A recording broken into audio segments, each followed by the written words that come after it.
diversidad y unidad en los dones espirituales. Dice la palabra de Dios, como está escrito, en cuanto a los dones espirituales, no quiero, hermanos, que sean ignorantes. Ustedes saben que cuando eran paganos, de una manera u otra eran arrastrados hacia los ídolos mudos. Por tanto, les hago saber que nadie, hablando por el Espíritu de Dios, dice, Jesús es anatema, y nadie puede decir, Jesús es el Señor, excepto por el Espíritu Santo. Ahora bien, hay diversidad de dones, pero el Espíritu es el mismo.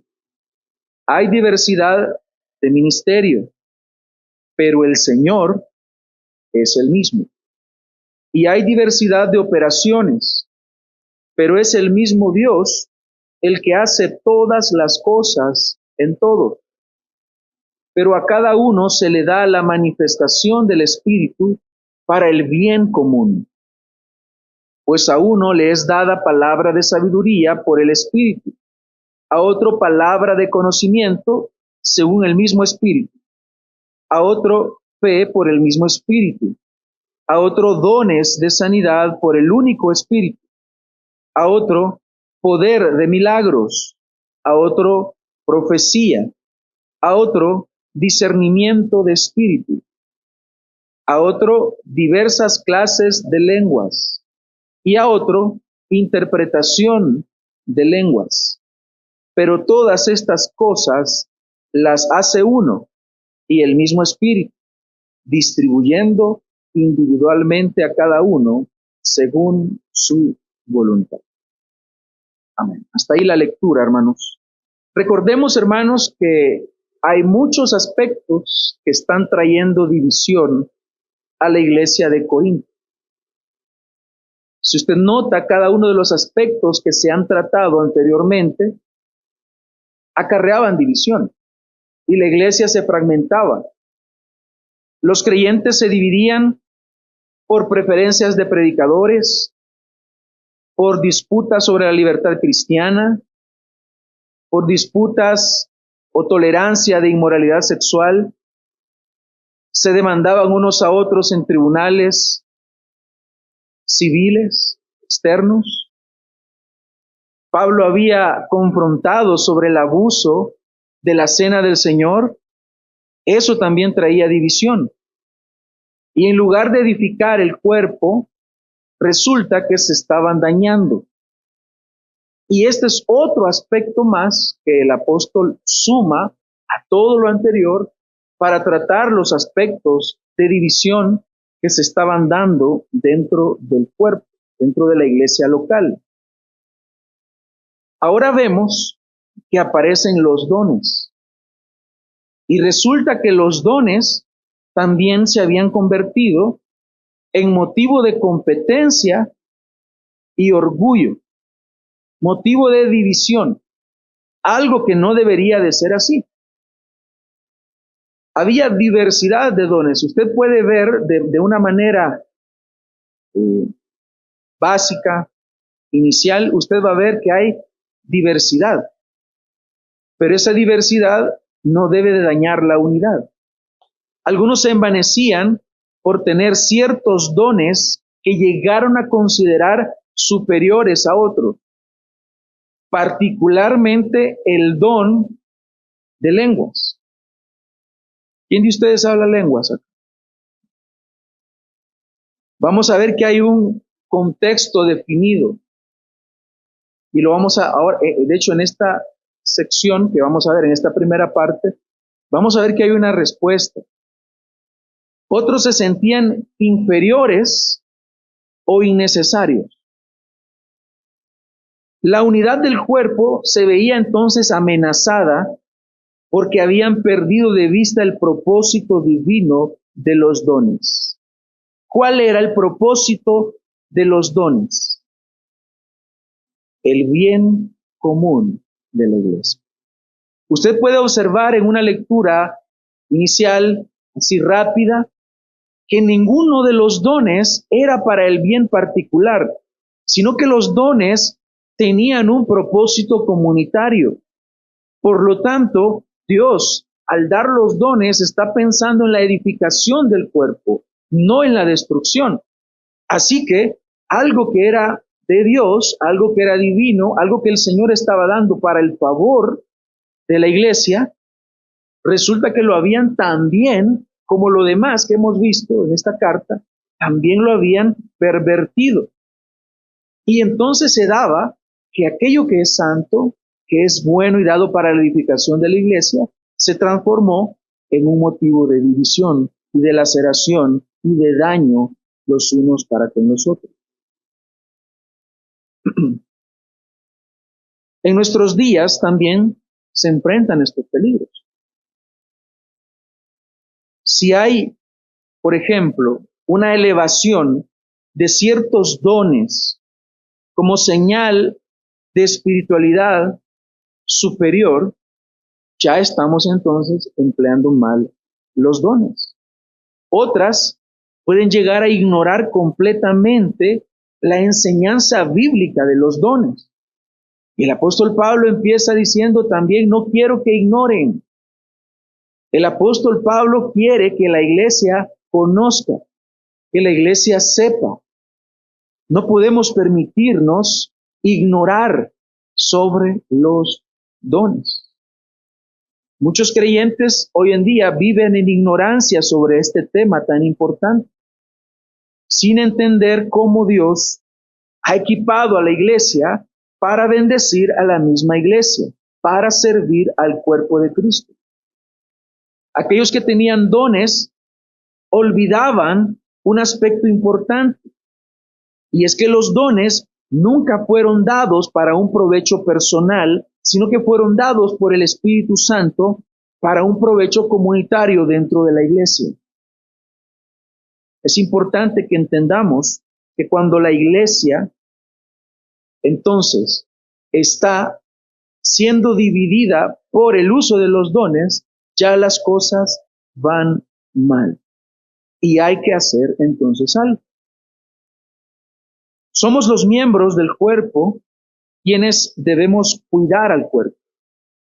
Somos nosotros que debemos cuidarnos los unos a los otros.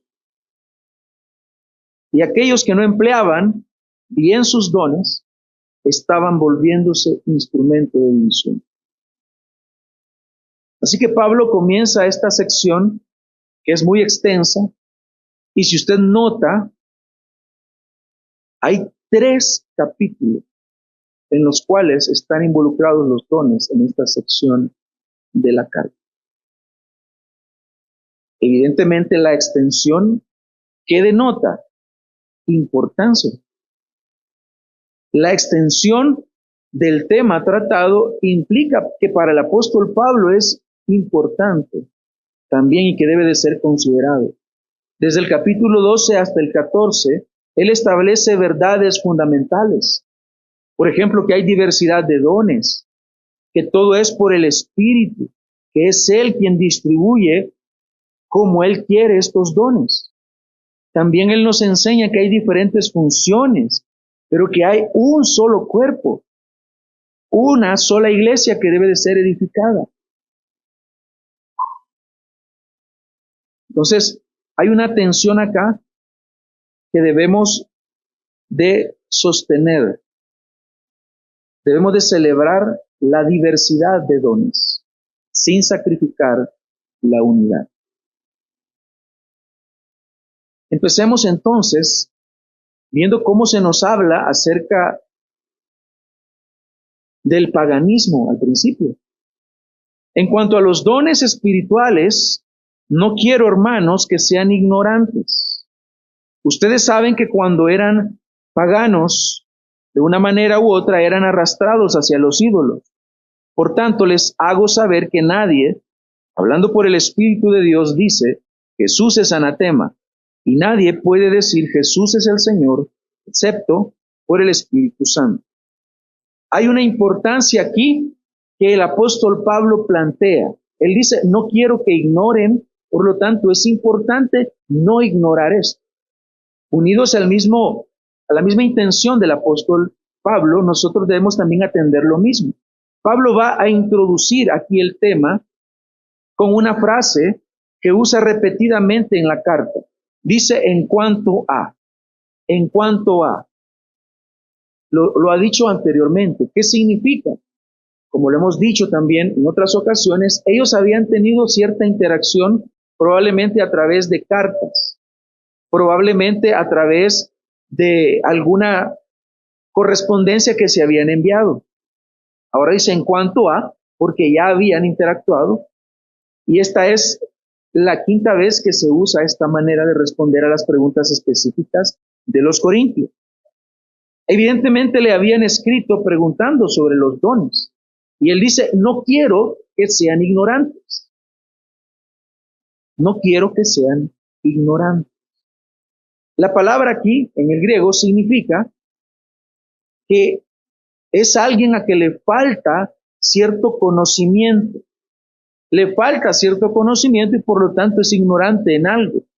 ¿Y qué es lo que va a hacer el apóstol? Suplir esa falta de conocimiento. Entonces él va a dar la palabra de Dios para que ellos estén informados. Y esta palabra de Dios, porque entendemos que lo que ha quedado escrito es la palabra de Dios, entonces es también para nosotros, es para la iglesia de hoy.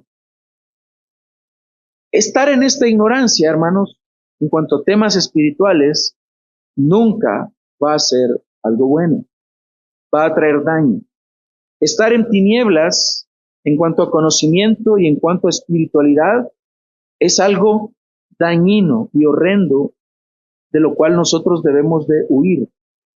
Pablo usa esta expresión en otros lugares. ¿Cuándo? Cuando está a punto de corregir algo que es muy importante. Romanos 1:13, Romanos 11:25, Primera Tesalonicenses 4:13. ¿Se acuerdan ustedes cuando él dijo, pero hermanos, no queremos que ignoren acerca de los que duermen? ¿Para qué? Esto es importante. Para que no se entristezcan como lo hacen los demás que no tienen esperanza. Entonces, esto es algo que el creyente no debe de ignorar. No debemos de prescindir de este conocimiento. Necesitamos este conocimiento para pensar correctamente en cuanto a la vida que Dios nos manda a vivir. Ahora, ¿por qué es tan grave entonces la ignorancia sobre los dones espirituales? Porque los dones no son un lujo que nos damos los creyentes. Usted no llega delante del Espíritu Santo y le dice, Espíritu Santo, yo quiero este don y quiero que me lo des. No vamos de esa manera. ¿Quién reparte? El Espíritu Santo. ¿Cómo reparte? Como Él quiere. Esa es una característica importante de los dones. Es importante porque son un medio que Dios ha establecido para edificar, no para destruir. Él quiere que seamos edificados, no que nos destruyamos. ¿Cómo vamos a usar los dones para destruirnos? ¿Cómo vamos a creer que porque tengo tal don, entonces yo soy mejor? No se puede. Es totalmente incongruente y opuesto a la naturaleza misma de los dones.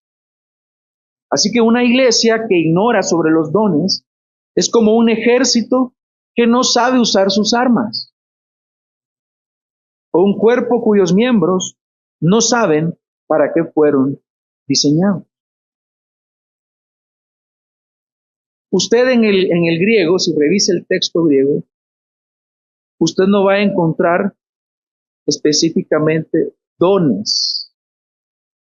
Va a escuchar la palabra neumáticos, que son asuntos o cosas espirituales. Asuntos o cosas espirituales. Entonces, el apóstol está diciendo, no quiero que ignoren las cosas espirituales. Ahora bien, todo lo que hemos visto desde que empezamos en el primer capítulo, usted va a notar que hay un aspecto espiritual ahí. Por lo tanto, la deducción de los editores bíblicos es, no se está refiriendo a cosas espirituales de manera general, sino que tiene que referirse a los dones espirituales porque más adelante lo expresa así. Entonces, aquí los editores agregan para facilitar en cuanto a los dones espirituales. Quiero que no sean ignorantes. Es necesario entonces que nos introduzcamos preliminarmente a este tema, hablando acerca de aspectos que son necesarios para que con el desarrollo de la carta en lo que sigue ya tengamos ese conocimiento preliminar adquirido y el aprovechamiento sea mejor, para que no seamos ignorantes.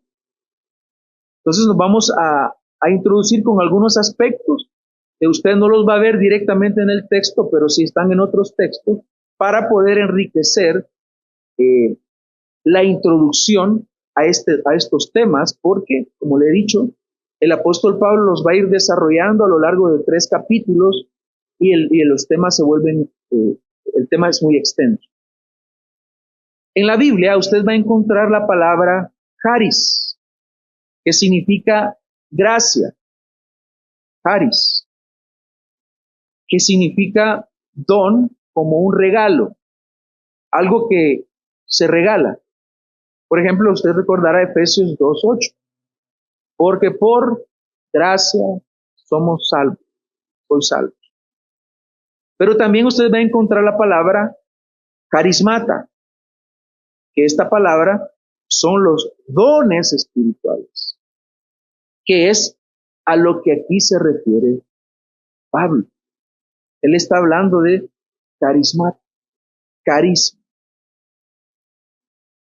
Estos van encaminados a la edificación de la iglesia.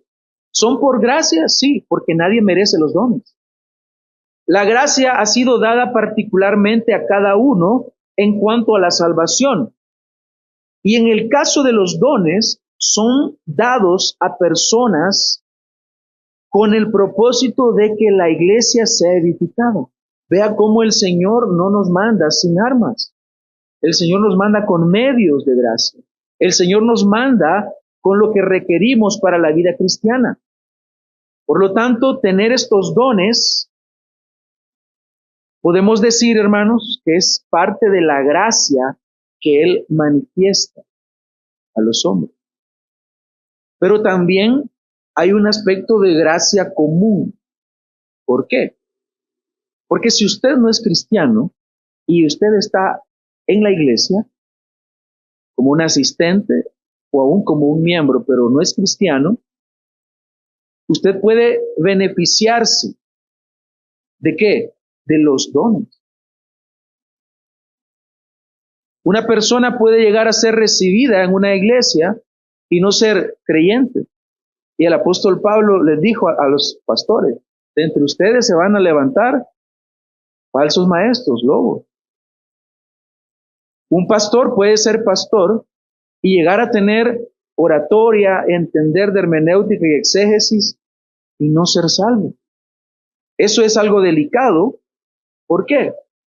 Porque tener dones puede llegar a ser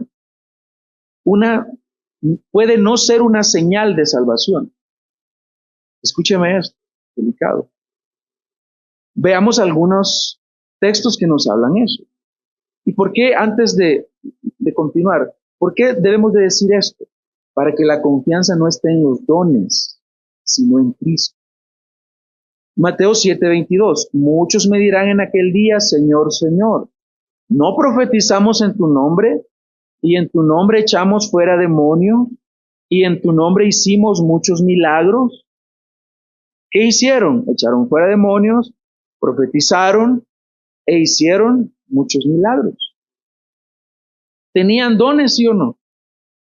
Entonces les declararé, jamás los conocí. Apártense de mí los que practican la iniquidad. Eso también se ve confirmado más adelante cuando el apóstol Pablo en el siguiente capítulo, que sería el 13:1, dice, si yo hablara lenguas humanas y angélicas, como una hipérbole, pero no tengo amor, he llegado a ser como metal que resuena, o címbalo que retiñe. Y si tuviera el don de profecía y entendiera todos los misterios y todo conocimiento, y si tuviera toda la fe como para trasladar montañas, pero no tengo amor, nada soy. En 2 Corintios, capítulo 11, versículo 14, dice: y no es de extrañar, pues aún Satanás se disfraza como ángel de luz. Por tanto, no es de sorprender que sus servidores también se disfracen como servidores de justicia, cuyo fin será conforme a sus obras.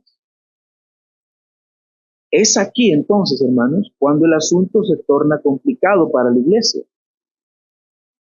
Y la iglesia debía entender cuáles eran los parámetros que se debían de seguir para no ser engañados por aquellos que aparentemente se les veía como hijos de Dios, pero que empleaban dones no para construir, no para edificar, sino que finalmente estaban dividiendo y estaban destruyendo. Veamos algunos parámetros importantes que se deben de tomar en cuenta. Y esto nos lo menciona, el texto nos habla de que nadie que tenga realmente el Espíritu de Dios, el Espíritu Santo, va a llamar anatema a Cristo. Es importante entonces aprender a diferenciar según lo que nosotros escuchamos. ¿Qué hacían entonces estos falsos? Pues niegan la encarnación de Cristo, por ejemplo, 1 Juan 4:3. Y todo espíritu que no confiesa a Jesús no es de Dios, y este es el espíritu del anticristo, del cual ustedes han oído que viene y que ahora ya está en el mundo. No confiesan a Jesús. Alguien que no confiesa a Jesús no es de Dios. Podemos englobarlo en un correcto entendimiento, un correcto conocimiento, que es la ortodoxia. Cuando hay una conducta reprochable, 1 Juan 3:10, en esto se conocen los hijos de Dios y los hijos del diablo. Todo aquel que no practica la justicia no es de Dios, tampoco aquel que no ama a su hermano. Tito 1:16, profesan conocer a Dios, pero con sus hechos lo niegan, siendo abominables y desobedientes e inútiles para cualquier obra buena. ¿Debía la iglesia de tener este conocimiento? Sí, para identificar. Por eso es importante entender que se torna en algo difícil para la iglesia. También, pues otro parámetro, cuando su discurso es aceptado por el mundo. 1 Juan 4:5. Ellos son del mundo, por eso hablan de parte del mundo, y el mundo los ve. ¿Qué es importante aquí? Es que sí existen parámetros que debemos de tomar en cuenta para no enfocarnos en dones. No es los dones lo importante, aunque son para edificación de la iglesia. En cuanto a términos de salvación, no es lo que tenemos que estar viendo, los dones. Porque la salvación de los creyentes no descansa en los dones que poseen. Es claro entonces que muchos pueden ser usados de alguna manera por el Espíritu Santo y no ser salvos. Esto es difícil, pero un ejemplo, ¿se acuerda usted de Balaam? Lo usó el Señor al final, pero está condenado, ¿no? Ahora, esto no significa que nosotros vamos a andar expectantes y sospechando de todo el mundo, porque por el fruto se puede conocer. Tomamos algunos de estos parámetros. ¿Qué es lo que yo quiero centrar aquí? Que si tu fe descansa en los dones que posees, entonces tienes un gran problema. No, que tu fe no descanse en los dones, sino que descanse en Cristo. porque la única fe que salva es la que está puesta en el Hijo de Dios. Pero al mismo tiempo vamos a ver que todos los creyentes, el Señor les da ciertos dones. Aún así, estos dones han sido dados para el beneficio de la iglesia. Dice Primera de Pedro 4:10. Según cada uno ha recibido un don especial, úselo sirviéndose los unos a los otros como buenos administradores de la multiforme gracia de Dios. El que habla, que hable conforme a las palabras de Dios. El que sirve, que lo haga por la fortaleza que Dios da, para que en todo Dios sea glorificado mediante Jesucristo, a quien pertenecen la gloria y el dominio por los siglos de los siglos. Amén. Ahora, enfoquémonos entonces en la administración de los hijos de Dios en cuanto a esos dones. Cristo ha dado bondadosamente a cada creyente, y si usted se fija, dice, según cada uno ha recibido un don. El creyente entonces, ahora hablando del creyente, ha recibido un don. Y no solo uno, varios dones. Y a veces combinaciones de dones. ¿Para qué? Para servir a los demás. En Romanos 12:6 dice, pero teniendo diferentes dones según la gracia que nos ha sido dada, usémoslos. Si el de profecía, úsese en proporción a la fe, si el de servicio en servir, o el que enseña en la enseñanza, el que exhorta en la exhortación, el que da con liberalidad, el que dirige con diligencia, el que muestra misericordia con alegría.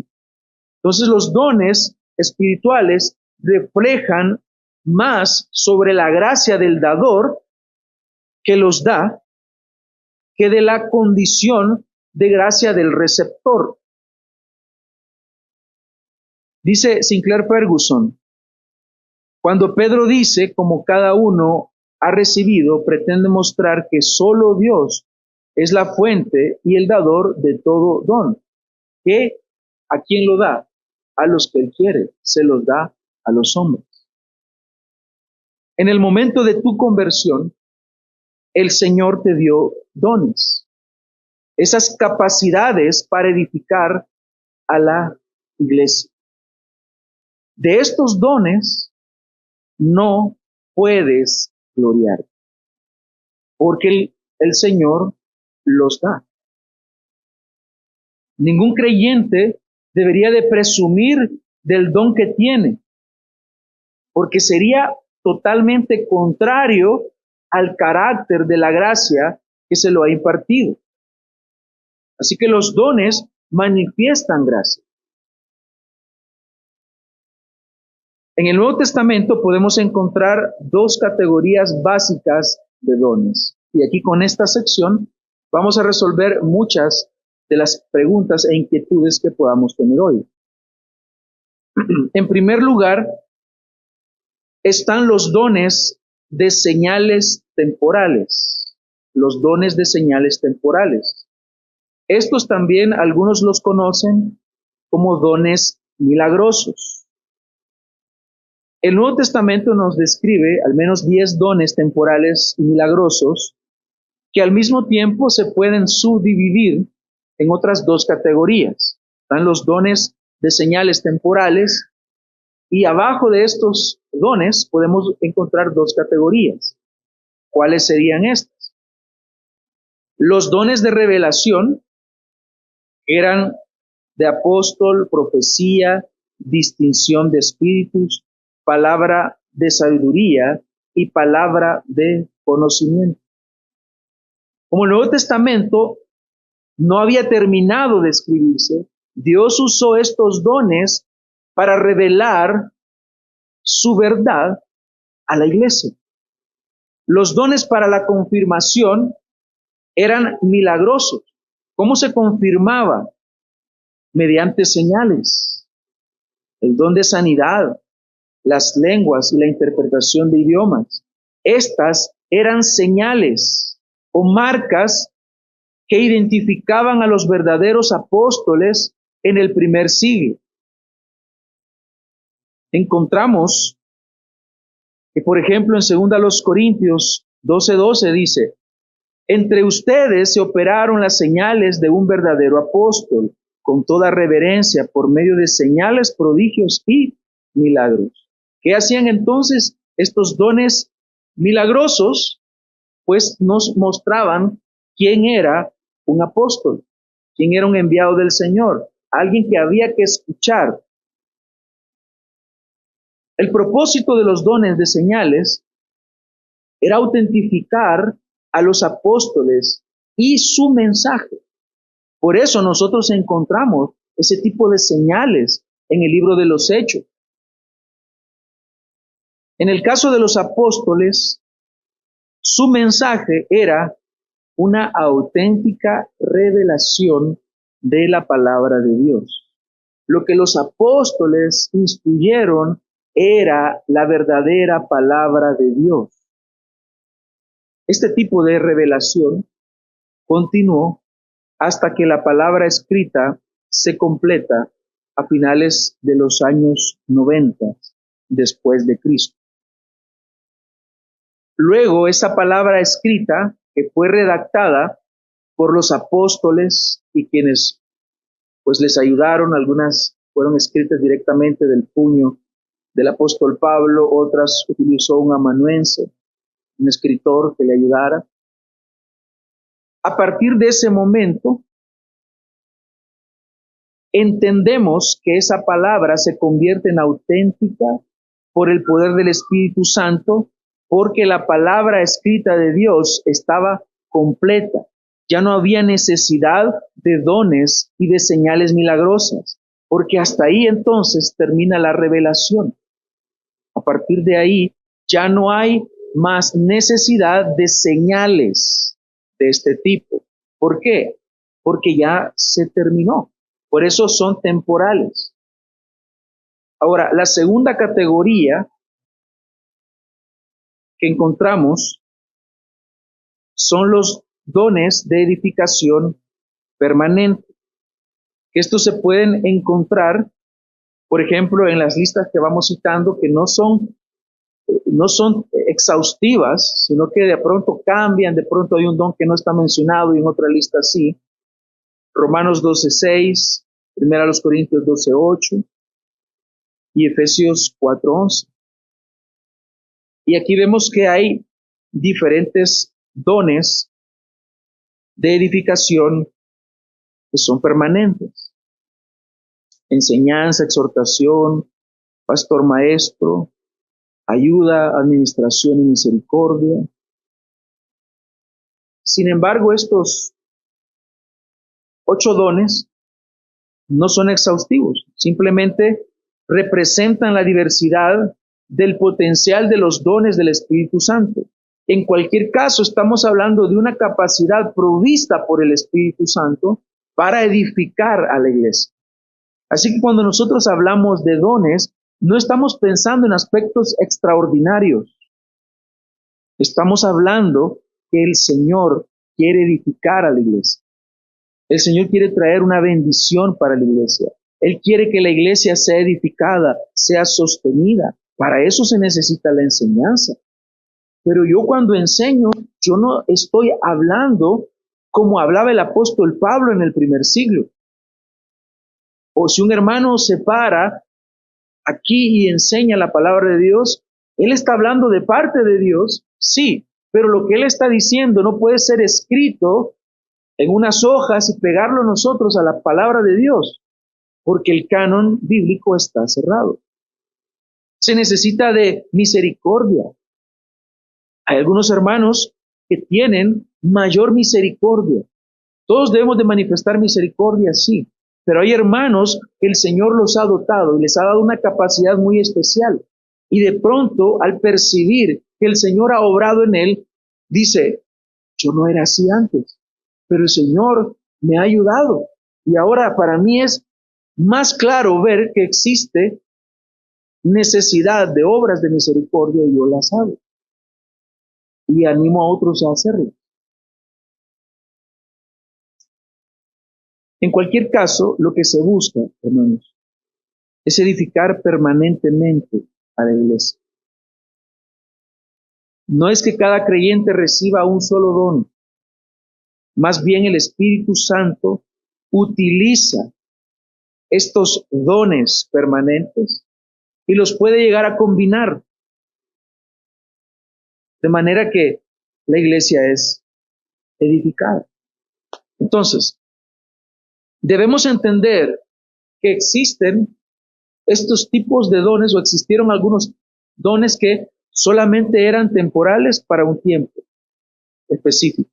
Habiéndose cumplido ese tiempo, no están más ese tipo de dones. No hay apóstoles hoy en día, no hay profetas hoy en día. Nadie está demandando milagros hoy en día para señalizar a un apóstol del Señor. ¿Por qué? Porque el fundamento está puesto. Algunos llaman también a estos dones fundacionales de apóstol y profeta. El apóstol Pablo dice que la iglesia está edificada sobre el fundamento de los apóstoles y profetas. Pablo habla en estos términos para mostrarnos que el fundamento ya está puesto y todo lo que la iglesia hace es por encima de ese fundamento. El fundamento es Cristo. El fundamento es la enseñanza apostólica. Lo que ellos enseñan, sobre eso se edifica, por lo tanto no existe necesidad de milagros. La forma en que muchos lo ven hoy en día se aleja totalmente de lo que la palabra de Dios nos enseña. Vamos a llegar al punto, evidentemente en algún momento vamos a llegar al punto en el cual vamos a ver los contrastes y los abusos que se realizan hoy en día en algunos lugares. Y aunque dicen estar, por ejemplo, practicando el don de lenguas, cuando vamos a la manera en que el apóstol Pablo dice que debe de practicarse en aquel contexto, vemos que lo que hacen hoy en día no tiene nada que ver con lo que el apóstol Pablo dijo que se hiciera. ¿Y quién está mal entonces? ¿El Espíritu Santo que inspiró esa palabra? ¿O la iglesia que hoy está haciendo eso? Retornemos entonces al texto. La aplicación para nosotros, hermanos, evidentemente no va a ser en cuanto a los dones que eran temporales y milagrosos. Aunque el texto menciona algunos aspectos de ese tipo, pero es porque había un contexto. Acuérdense que todavía no estaba cerrado el canon, todavía estaban vivos los apóstoles. Pablo les va a recordar ahora, si vamos al texto de nuevo, les va a recordar su condición anterior. Recordemos que es necesario que esto lo sepamos, que no ignoremos esto. Cada uno de los dones que se mencionan en esta lista los vamos a desarrollar. No hoy, pero sí los vamos a desarrollar. Así que debemos de saber, no debemos ignorar esto para no caer en abusos y no dividir la iglesia. Cuando eran paganos, de una manera u otra eran arrastrados hacia los ídolos mudos. Este es un recordatorio importante, porque los corintios estaban en peligro de importar o de meter patrones paganos a la iglesia, a su adoración, a la adoración cristiana. Vemos aquí entonces que se sugiere un cambio de movimiento. Antes ustedes, cuando eran paganos, eran arrastrados.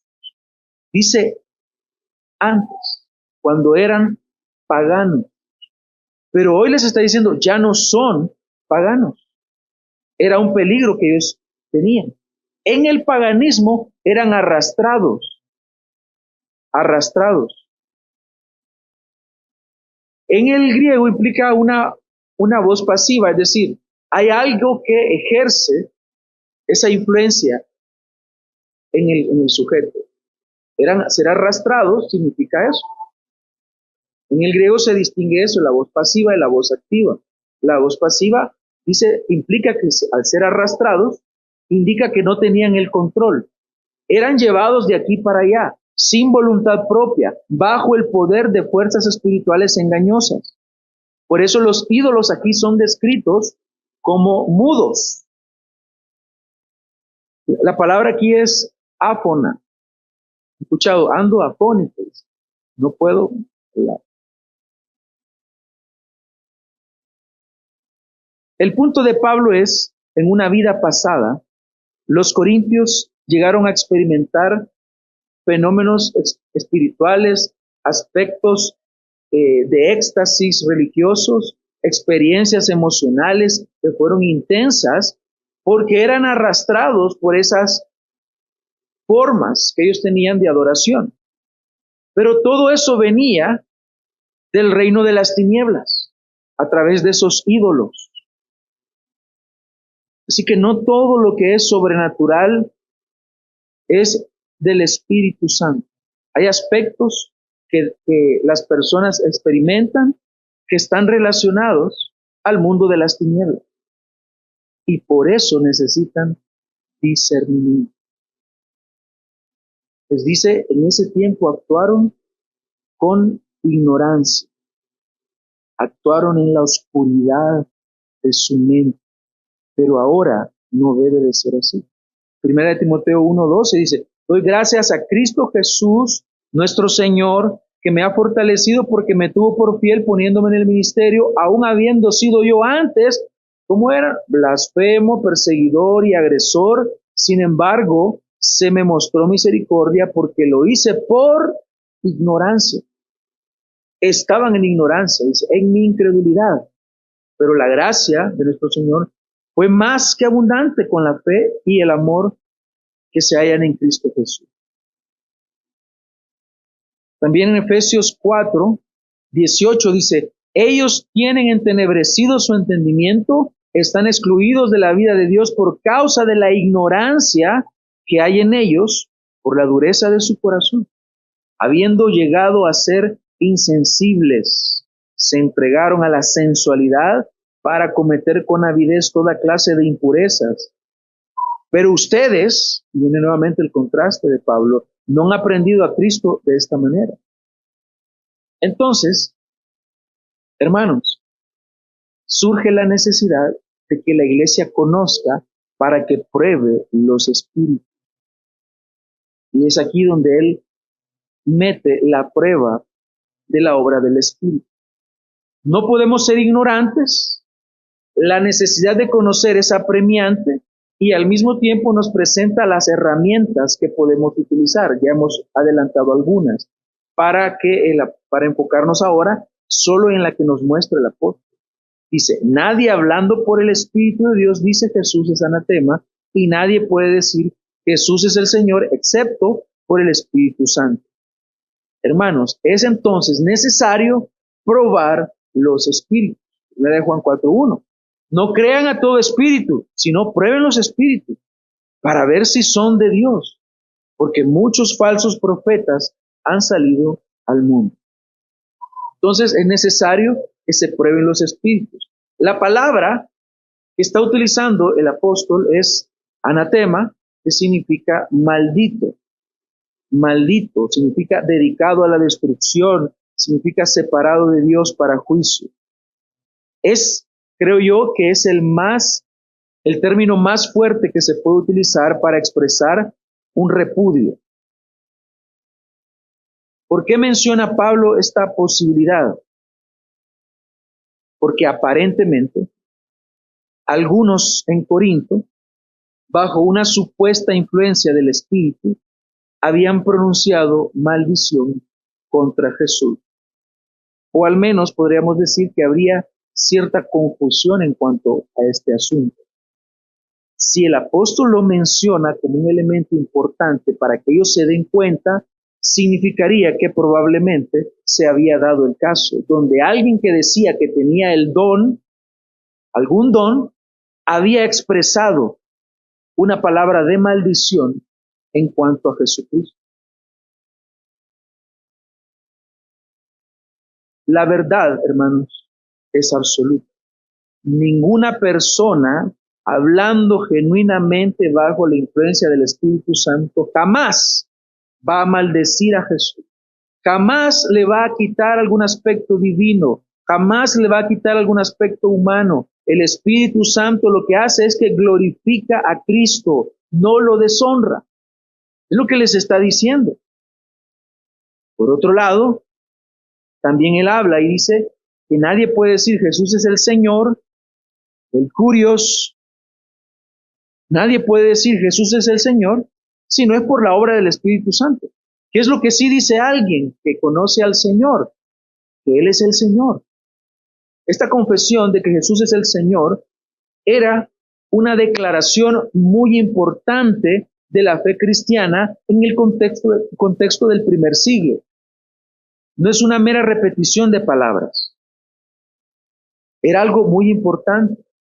Ahora cualquiera tal vez lo puede expresar porque no tiene una presión y su vida no está en peligro, pero muchos, si les dijeran que niegue a Jesús y si no habrá de morir, muchos lo negarían. La palabra Señor es el término que la Septuaginta usa para traducir el nombre divino, Yahweh, el tetragramatón. Por lo tanto, decir Jesús es el Señor es afirmar que Jesús es Dios mismo. Por lo tanto, esa declaración en el contexto del primer siglo, y hoy también debería de serlo, pero específicamente en el contexto del primer siglo, estaba significando que alguien estaba dispuesto a dar su vida por esa verdad que expresaba con su boca, que Jesús es el Señor. No es de una manera trivial, como algunos lo han entendido. Repita la oración. Y después, vaya, ahora ya su nombre ya está escrito en el libro de la vida. No es en esa forma. No es como alguien ando buscando la expresión verbal. Ando buscando que repita la oración, porque ahí dice, en la Biblia, no se trata de eso. ¿Se acuerdan ustedes cómo los demonios reconocieron verbalmente quién era Jesús? En Marcos 1:24. Y eso no significa que los demonios eran cristianos. El punto es que nadie puede hacer esta confesión genuina, con fe verdadera, con un corazón sometido al Señor, excepto por la obra de regeneración del Espíritu Santo. Esta es la primera obra del Espíritu Santo, traernos a la fe en Cristo.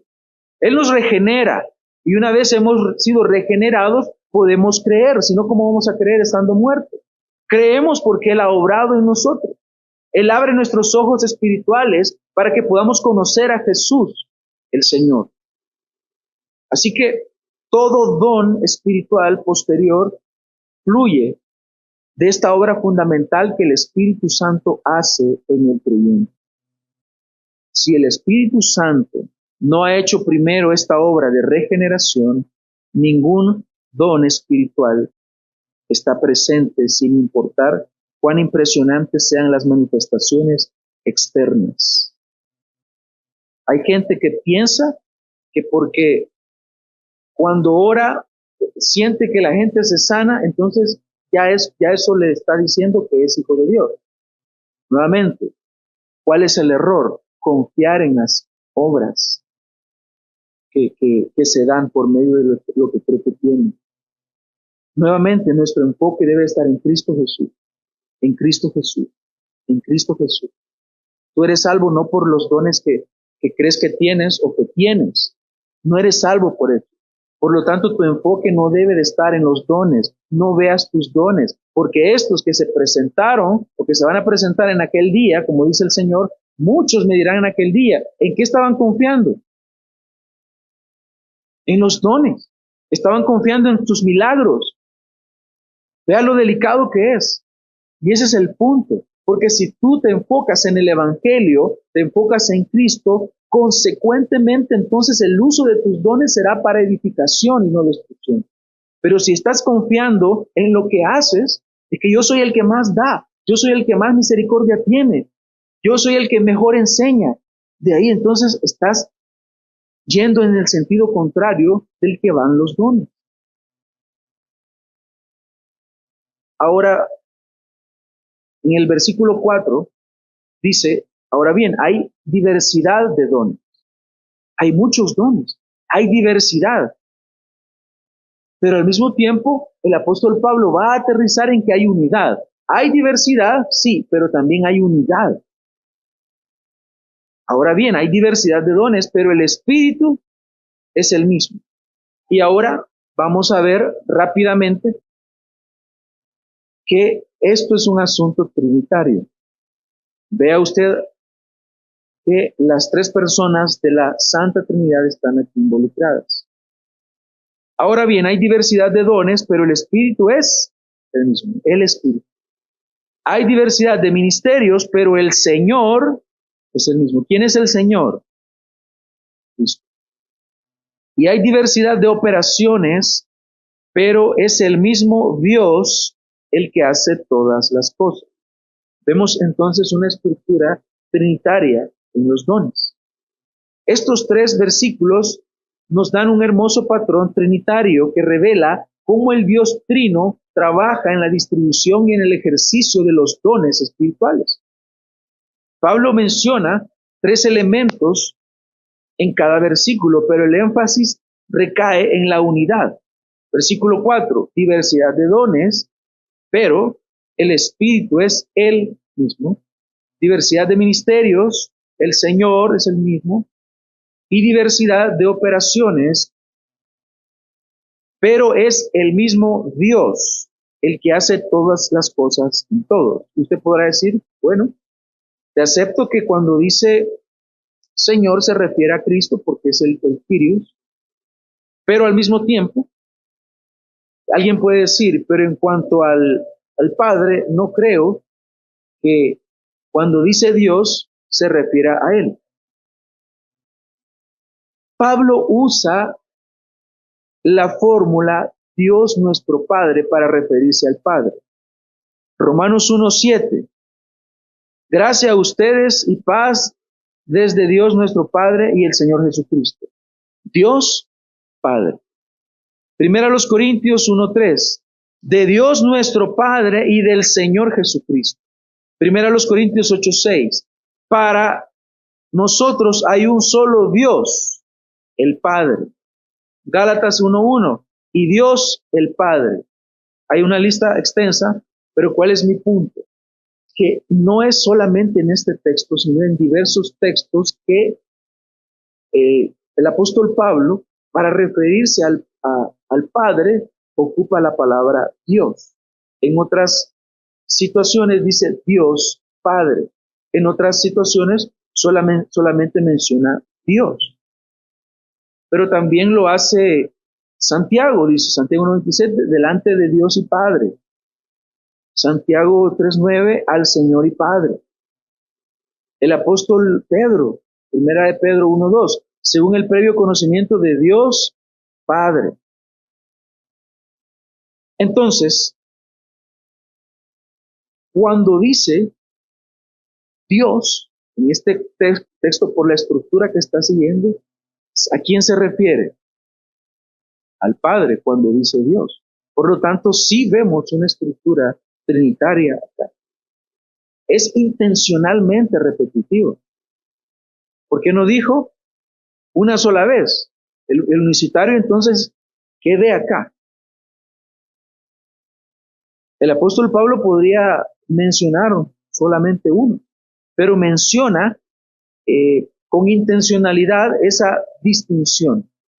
Pablo está martillando un punto aquí. ¿Cuál es? Que hay diversidad. Sí, bueno, está el Padre, está el Hijo y está el Espíritu Santo, pero los tres son uno. Por lo tanto, él quiere hacer énfasis en la unidad. Y la misma palabra dice, hay diversidad. Diversidad. Aparece aquí 3 veces. Pero también la palabra mismo aparece aquí 3 veces. Entonces, debemos de entender que hay diversidad de dones. Pero ¿quién hace todo eso? ¿De dónde sale el poder? El Señor puede hacer que usted, que es un pecador, usted que es un hombre o una mujer que falla, pero a usted el Señor le ha dado un don, entonces Él va a obrar utilizándolo a usted. Él va a obrar en usted. Él va a obrar para la edificación de la iglesia en usted. Hermanos, permítame brevemente concluir con esto. Los dones aún están vigentes, pero no los dones milagrosos y de revelación del primer siglo, sino los dones en los cuales la iglesia puede ser edificada. Por lo tanto, aunque nosotros no requerimos de estar viendo, y será que este de verdad es un verdadero apóstol, no lo necesitamos, ¿no? Pero al mismo tiempo, sí, la palabra de Dios sigue estando vigente para nosotros y los principios que se emplearon aún en el primer siglo siguen siendo necesarios considerarlos nosotros mismos hoy en día. ¿Por qué? Porque se van a levantar muchos falsos profetas y a muchos van a engañar. Y es necesario que nosotros no ignoremos estos asuntos en relación a los dones. Por otro lado, es importante que nosotros consideremos que no se trata de los dones en cuanto a la salvación, se trata de una cosa, de Cristo, que sea Él nuestro Señor y Salvador y estemos sometidos a Él, sujetos a Él, porque nuestra salvación no descansa finalmente en eso, descansa en Cristo. Por lo tanto, no hay razones para gloriarse por los dones que usted tenga y que obviamente vamos a llegar a una parte práctica más adelante. Por razones del tiempo no llegamos ahí ahora, pero como les decía, mi deseo es que el próximo domingo podamos concluir todos esos aspectos en los cuales el Señor nos va a llevar para la edificación de la iglesia. Que el Señor nos ayude para que podamos edificarnos mutuamente y no destruirnos utilizando dones que deberían de ser para edificación. Oremos. Señor, te damos las gracias por este tiempo. Gracias por permitirnos introducirnos hoy a este tema. Ayúdanos para que podamos, cada uno de nosotros, tener entendimiento en cuanto a los dones, tener una base hoy para saber discernir en cuanto a nosotros mismos, si tenemos algún don y cómo podemos ponerlo en práctica y usarlo para edificación, no para destrucción. No podemos jactarnos de ellos como si no los hubiéramos recibido. Ayúdanos, Señor. Ayúdanos. Te suplicamos. Te suplicamos que tú nos guíes hacia la verdad. Te suplicamos que nos ayudes a enfocarnos en Cristo, no confiar en dones, porque si confiamos en los dones nos vamos a desviar del propósito. Pero si queremos confiar en Jesucristo y para el beneficio de la iglesia de Jesucristo queremos utilizar los dones que se nos han sido dados. En el nombre de Cristo Jesús, damos gracias. Amén.